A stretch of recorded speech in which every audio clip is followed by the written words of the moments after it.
Beethoven had attained recognition in Bonn's aristocratic circles. It was now time for him to seek a wider horizon. His life in Bonn could only take him so far. He was well aware of that. And he had so much more to learn in Vienna. But he knew not to rely on anyone. That much he'd learnt from his childhood. It's hard to say goodbye. It's something I know you have to do. But if only it weren't such a long way away. Eleonora would like to say goodbye. I'm late. I'm sorry. Please don't be angry with her. I wasn't able to return his love. And, in his usual way, he was angry with me for it.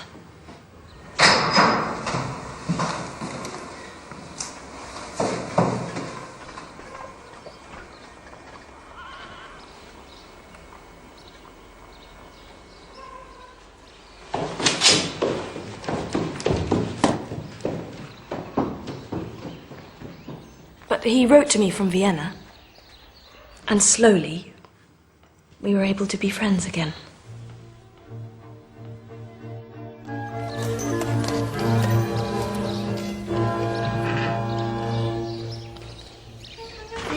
At the age of 21, Beethoven left Bonn behind him and set off to seek his fortune in Vienna, the musical capital of Europe.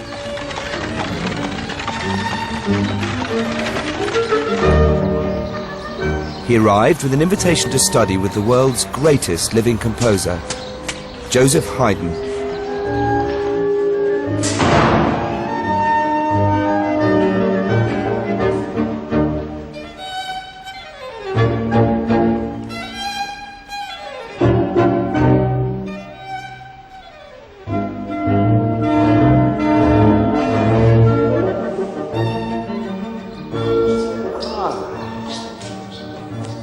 Haydn.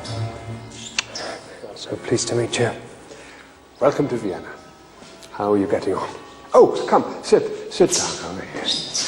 Over there. Now, I was shown a manuscript of your cantata when I visited Bonn. Yes, your patron, Waldstein? Yeah. He told me you were brilliant. Yes, he said, with a lot of hard work, you shall receive Mozart's spirit through the hands of Haydn.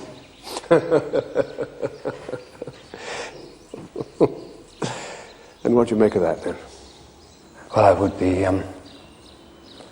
honored to study with you, Herr Haydn, but you know better than I do that every true artist must find his own path. Of course. An extraordinary young man. I wasn't surprised at his impatience. After all, I suppose this was a young man in a hurry, and I was a composer in my twilight years.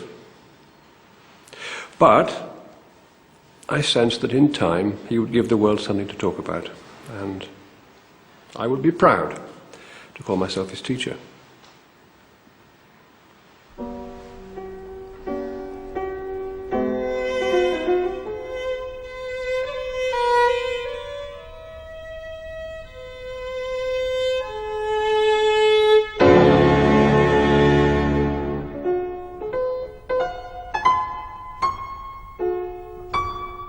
Soon after he arrived in Vienna, our father died. I wrote to tell Ludwig, but he didn't come back for the funeral.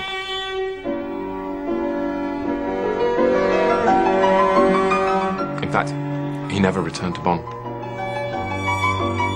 I was more than happy to follow him to Vienna.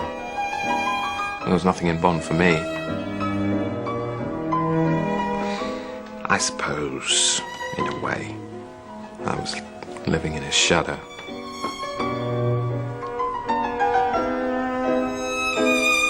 Ludwig got on with his life. His new life.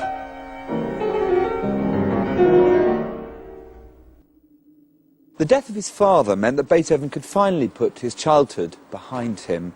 Before long, he was being feted in the salons of the Viennese nobility as the city's most exciting newcomer. Nothing could hold him back.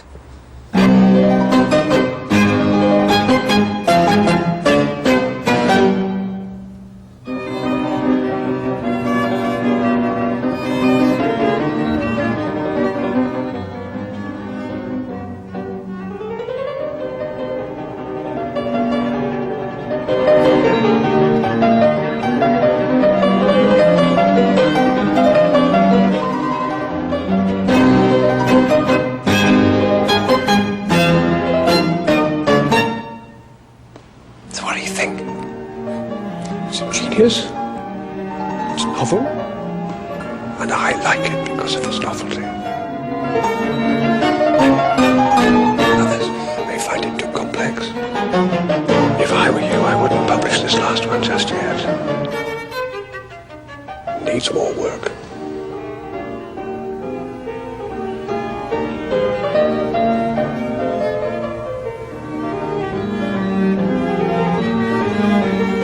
What's wrong with it? No, nothing's wrong with it. I simply meant that this is a complicated work. Perhaps a little too much so. The public hasn't caught up with you yet. Perhaps they're not quite ready for this.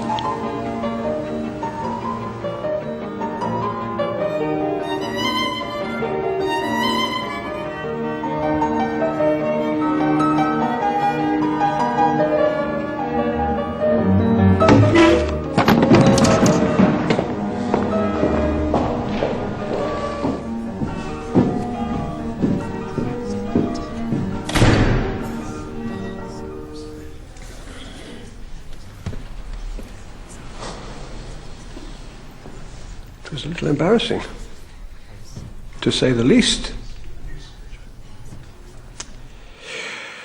All I meant to say was that the public may not take so readily to such a difficult and stormy finale. But the work was outstanding. It made me proud. And I asked him later if he would put Pupil of Haydn on the piece. It's a normal practice, but not for Beethoven. He refused outright.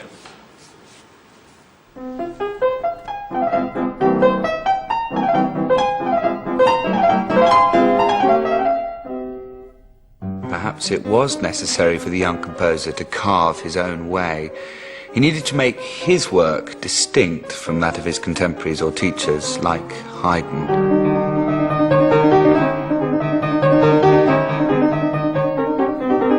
And he does that here in the F minor piano sonata, setting himself challenging ground rules in order to express the maximum. Whereas composers like Haydn and Mozart might achieve contrast through key change, Beethoven here sticks pretty much to the one key, F minor. And he forces us to sit up and listen through the use of very clever localized effects. Repetition, strange syncopated rhythms, and extreme shifts between loud and soft. He's taken the idea of contrast to a much higher, more provocative degree.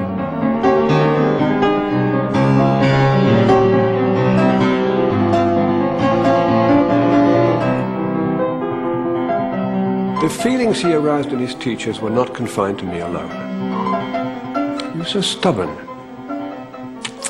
so bent on having his own way, that many of us had our disagreements with him.